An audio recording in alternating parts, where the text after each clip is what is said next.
Hi friends, I am Santosh Sogule sir from Sir Vidishinde High School, Gadinglas. Friends, I welcome you all in my YouTube channel. The name of my YouTube channel is Santosh Sogule. In the last video, we learned warming up of comparisons. Now in this video, we will learn a poem. Now look at the poem. The poem name is Comparisons. The poet is anonymous. Anonymous means not identify the name of the poet. Okay. The rhyme scheme of the first six stanza is A B C B. What I said, the rhyme scheme of the first six stanza is A B C D, and the last stanza have a six lines, and the rhyme scheme of that is A B C B D B. Okay. The rhyme scheme of the last stanza, that last stanza has a six line, and the rhyme scheme is A B C B D B. Now look at the first four line. Fast as spaceship, slow as a snail, big as a dinosaur, small as a nail. Now from this stanza, the rhyming word is snail and nail. From the second line and from the fourth line, last word, snail and nail. It is the rhyming pairs, and the rhyming word is A, B, C, D.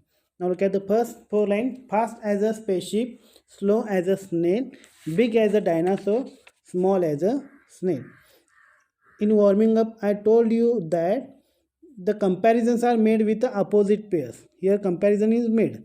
For example, look at the first line, first word, that is fast, and the second is slow, with the opposite pairs. आता opposite pairs आहे, but that have a common feature. आता यामध्ये common feature आहे काय common feature आहे बघा, that is the speed.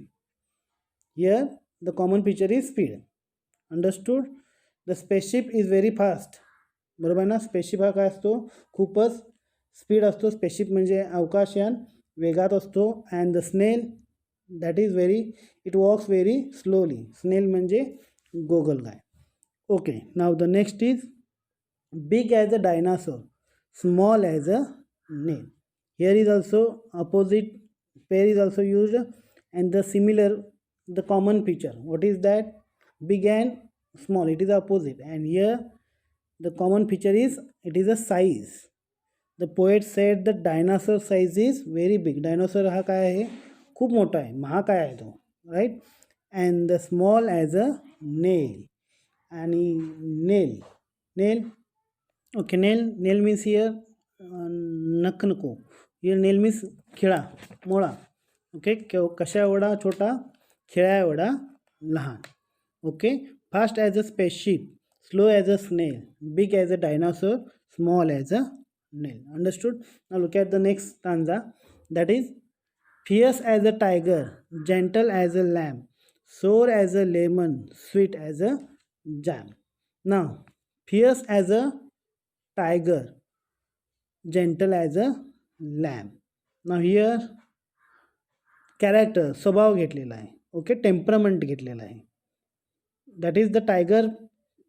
Temperament is a fierce. त्याची प्रवृत्ती कशी आहे, तो उग्र आहे, चिडतो, रागीट असतो. अँड लॅम म्हणजे कोकरू, हा कसा असतो, जेंटल असतो, शांत असतो, गरीब असतो. Understood? Now the next is sour as a lemon, sweet as a jam. Now here the taste, the opposite pair used, and the common feature is taste, sour and sweet. Sour कशासारखा आंबट, as a lemon, लिंबूसारखा आंबट. And then sweet as a jam, जामसारखा काय आहे, sweet आहे. Understood? Now the next is dry as the desert, dry as the desert, wet as the C, square as a house, round as a pea. Now dry as a desert, wet as the sea. कशासारखा dry म्हणलेलं आहे बघा, डेझर्टसारखा. Dessert म्हणजे वाळवंटासारखा पूर्ण dry. आणि कशासारखा ओला म्हणलेला आहे, समुद्रासारखा. आता याच्यामध्ये काय घेतलेलं आहे बघा, that is the presence of the water. The common feature is the presence of the water. पहिल्यामध्ये वॉटर प्रेझेंट आहे काय? नाही, पूर्ण ड्राय आहे, तो वृक्ष झालेला आहे. आणि दुसऱ्यामध्ये काय आहे? भरपूर पाणी आहे. Wet as the sea. Understood. Next is a square as a house, round as a pea. तर नेक्स्ट आहे स्क्वेअर. स्क्वेअर म्हणजे चौकोनी. कशासारखा? चौकोन, घरासारखा. आणि गोल कशासारखा म्हणले बघा? पी सारखा. P means वटाणा. वटाणासारखा गोल आणि घरासारखा चौकोन. आता ह्याच्यामध्ये कॉमन फीचर काय आहे? The common feature is shape. Okay. Now the next is cool as a cave, warm as a toast, noisy as a road drill, quiet as a ghost. Now cool as a cave. कशासारखा? Cool म्हणे केव. केव म्हणजे गुहा, गुहेसारखा थंड. आणि गरम कसा आहे? वॉर्म ॲज अ टोस्ट, टोस्टसारखे गरम. आता ह्याच्यामध्ये काय घेतलेलं आहे? कॉमन फीचर काय आहे दोन्ही विरोधी शब्दांमध्ये? दॅट इज टेम्परेचर, कूल आणि warm. Noisy as a road drill, quiet as a ghost. Noisy, noisy म्हणजे काय असणार आहे? कर्कश आवाज असा असेल. आणि क्वाईट म्हणजे काय असणार आहे? शांत असेल. तर noisy as a road drill. Road drill रस्त्याचं खुदाई काम करताना जो वापरतात ड्रिल मशीन, त्या ड्रिल मशीनचा आवाज अजिबात येत नाही, होय की नाही? बरोबर आहे? नाही, ड्रिल मशीनचा खूप आवाज येतो, means it makes noise. So noisy as a road drill, quiet as a ghost, भूतासारखा शांत. Understood. Here the sound, the common feature is sound. Okay, understood? Okay, now look at the scaffolding. In scaffolding, there is one question asked. What adjectives or words are used to here to show shape, size, temperature? आता या कवीमध्ये ह्या कवितेमध्ये कवीनं कुठले adjective वापरलेत किंवा words वापरलेत to show the shape, size, temperature सापडतात बघा. Okay. For shape, square and round. For size, the words used big and small. And for the temperature, the words are used cool and warm. Okay, now look at the next stanza. Okay, now look at the next stanza. Strong as an ox, weak as a kitten, hard as a rock, soft as a mitten. Now the first two lines, strong as a ox and weak as a kitten. Now what is the common feature used in that opposite pair? Strong and the second word is weak. What is that? The power, the physical power. The ox is very strong, we know that. बैल कसे असतात? बलवान असतात, ताकदवान असतात. So बैलासारखे काय आहेत? ताकदवान म्हणू आपण. And the weak as a kitten. Now kitten it is the young one of cat. मांजराच्या पिल्लूला आपण किटन म्हणतो इंग्रजीत. ओके. मांजराच्या पिल्लूसारखे वीक. इथं वीक म्हणजे नाजूक म्हणूया आपण.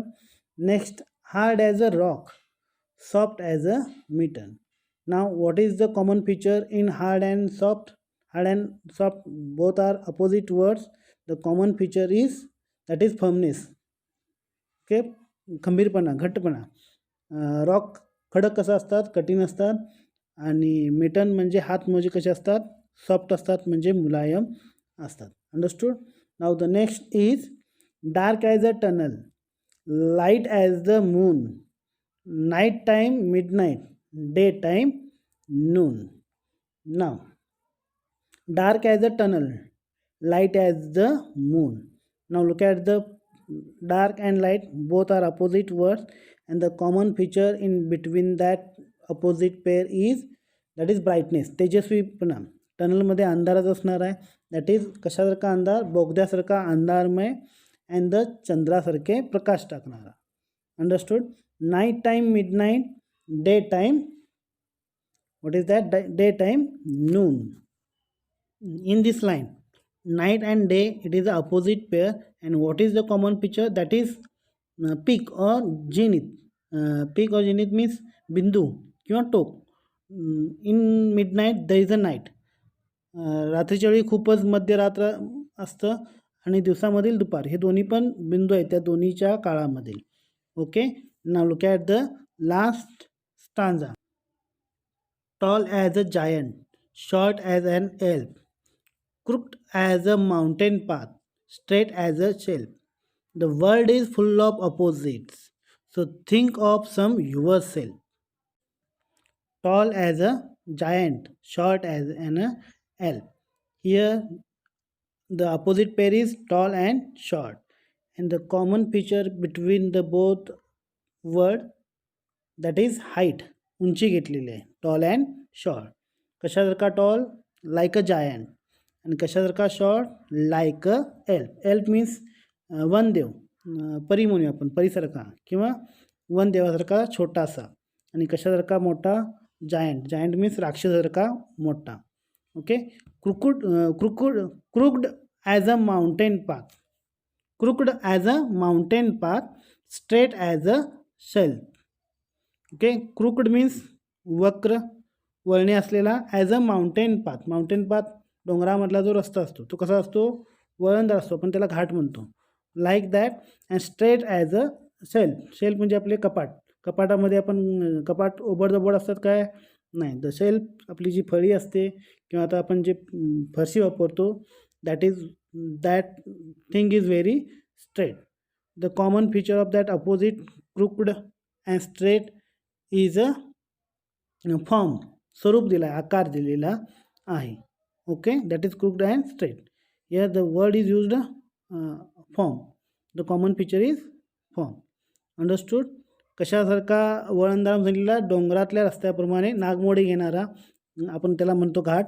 आणि कशासारखा सरळ, कपाटामध्ये असलेल्या फळीसारखा किंवा फरशीसारखा सरळ. And the last two lines. The world is full of opposites, so think of some yourself. I told you that in the warming up, in this poem, the poet brings in front of us vast diversity in the world around us. आपल्या जगामध्ये सभोवताली असलेल्या जे विविधता आहे, भव्य अशी जी विविधता आहे, ते समोर आणण्याचं कवीचा प्रयत्न केलेला आहे. And that he showed in the last two lines. In the conclusion he showed that the world is full of opposite, means around us there is a full of opposite.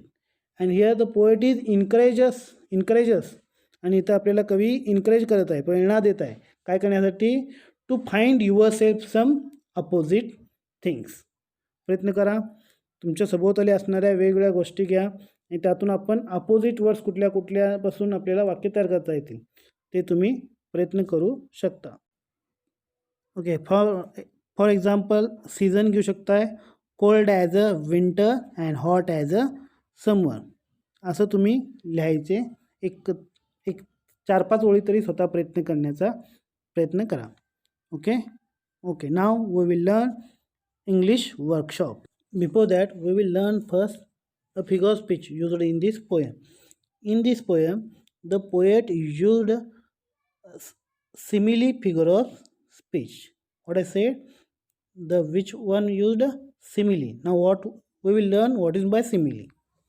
Now look at the simile means what. Simile means what, when in a sentence a direct comparison is made between two objects of different kinds which have at least one point in common, shown using like or as. It is the use of simile. Means एखाद्या वाक्यात जर दोन वस्तू, व्यक्ती, प्राणी, गुणवैशिष्ट्ये, किंमत, महत्त्व इत्यादींची प्रत्यक्षरित्या तुलना केली असेल आणि ते तुलना करण्यासाठी लाईक किंवा ॲज यांचा उपयोग केलेला असतो, अशा वेळी तिथे काय असते, सिमिली असते. उदाहरण दिलेलं आहे बघा. उदाहरणात सांगितले, Kashmir is like a heaven of India. Second, the road lies like the shaped carpet. And in Marathi, Shivaji Maharaj सिंहासारखे होते. म्हणजे सारखे मराठीत असेल किंवा इंग्रजीत लाईक किंवा ॲज वापरला असेल तर तिथं सिमिली असतं. Means in this whole poem the poet used simile. Understood. Now we will start English workshop. Now look at the first activity. List all the adjectives in the poem. Use the comparative forms of at least 8 of them to write new comparisons. 2 of them have been given as example. आता आपल्याला काय करायचं आहे, adjective सगळे कवितेतले काढायचे आहेत. सोपा आहे. The whole poem start with the adjective. बघा कुठले कुठले आहेत. फास्ट आहे, slow, big, small, fierce, gentle, cool, warm, sour, sweet, noise, quiet, strong, weak, tall, short, dark, light, hard, soft, crooked, straight, इथंपर्यंत आहेत. हे सगळे असे काढायचे आहेत. Okay. And then use the comparative forms of at least 8. त्यातले कमीत कमी 8चे आपल्याला कंपॅरेटिव्ह फॉर्म वापरायचे आहेत. Comparative, not positive, not superlative. Comparative काय असणार आहे? फास्टचा फास्टर असणार आहे. They give example, faster than the wind, and another example is slower than a tortoise. Like that you have to do at least 8. For example big. आता बिगपासून काय होणार? कंपॅरेटिव्ह फॉर्म काय आहे बिगचा? बिग्गर. मग लिहा तिथं बिग्गर दॅन कुणापेक्षा असणार आहे? बिग्गर दॅन माय बेस्ट फ्रेंड. ओके. मग स्मॉलचं काय येणार आहे? स्मॉलर दॅन माय ब्रदर, असं लिहू शकताय. Like that you have to complete the remaining activities. Understood. Now look at the second one. Okay. Second activity, list all the nouns in the poem. Find a suitable adjective other than the ones given here for each of the nouns and write meaningful similes for at least 8 of them. For example, as yellow as a lemon. आता आपल्याला कवितेमध्ये जेवढे nouns दिलेत ते सगळे काढायचे. जसे आता आपण मगाशी ॲडजेक्टिव्ह काढले तसे आता आपल्याला इथं काय काढायचे आहेत? नाउन शोधून काढायचे आहेत आणि त्यांना ॲडजेक्टिव्ह वापरायचं आहे. परंतु ते ॲडजेक्टिव्ह कशाच्या संबंधित असू नयेत? कवितेमधले असू नयेत. Okay. Now look at the nouns first. From first, spaceship, snail, dinosaur, then the nail, tiger, lamb, lemon, jam, desert, sea, house, pea, cave. Next is toast, drill, ghost, ox, kitten, rock, mitten, tunnel, moon, midnight, noon, giant, elf, path and shade. Okay. Now you have to use what? Adjective, but with the help of similes. as चा वापर करून लिहायचा आहे. उदाहरणार्थ आता एखादं घेऊया आपण. कुठलं घेऊया? टायगर घेऊया. ओके. टायगर ॲजचा वापर करून एक ॲडजेक्टिव्ह घ्यायचा. उदाहरणार्थ ॲज ब्रेव ॲज टायगर, असं करायचं आहे. ओके. नाव लुक ॲट काय बघा? Third one. बाकीचे तुम्ही कमीत कमी 8 of 6 to 8. Think of similes using different objects. For example, dry as land, wet as puddle. आता आपल्याला काय करायचं आहे? वेगवेगळ्या वस्तूंची उपमा देऊन वाक्य तयार करायचे आहेत. उदाहरणार्थ black as a coal, blue as a sky, असे आपण करायचे आहेत. And then try to make a poem, rhythmic line poem. Okay. Now the fourth one is write the pairs of rhyming words. I think it is very simple one. You can do that.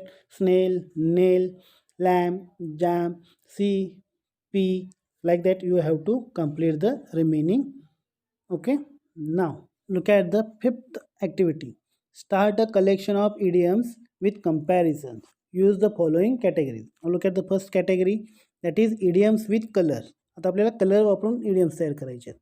बघा पहिला आहे black दिला आहे. As black as सोपा आहे. Coal लिहा, hair लिहा. As white as snow येईल, ॲज रेड ॲज रोज येईल किंवा ब्लड येईल, ॲज ब्ल्यू ॲज स्काय, असे आपल्याला पूर्ण करायचे आहेत. Okay. Next is idioms with animals. Example दिला आहे बघा. As cunning as a fox. आता ब्रेवपासून ॲज ब्रेव ॲज लायन. फॅटपासून घ्या as fat as elephant. Okay. The third one is idioms with object. आता ऑब्जेक्ट घ्यायचे आहेत. जसा कोल आहे, कोळसा, as black as coal, as soft as cotton. Understood. Now look at the sixth one. Given below are some idiomatic comparisons with like. Can you guess their meaning? Look them up in a good dictionary. You won't find them under like. Which words will you look up to find these comparisons? Okay. Here you have to find this idiomatic comparisons. जे शब्दप्रयोग दिलेत ते तुम्हाला शोधायचे आहेत. डिक्शनरीमधून शोधा किंवा नेटमधून शोधा. सोपे आहेत. त्यांचे मराठीमध्ये अर्थ लिहायचे आहेत. ओके. मी यातले 2-3 सांगतो. Like a bull in a china shop. In Hindi शीश महल में बंदर, असं काहीतरी होतं ते. Like a cat on a hot tin roof. Cat on a hot tin roof, that is परेशान होना, असं काहीतरी आहे ते. शोधा and use your imagination write more comparisons using like. आणि स्वतःचं इमॅजिनेशन वापरून प्रयत्न लाईकचा वापर करून अजूनही थोडी कम्पॅरिझन करण्याचा प्रयत्न करा. Okay, you have to complete this workshop as well as warming up. Okay, in the next video we will learn another lesson or poem. Okay, bye.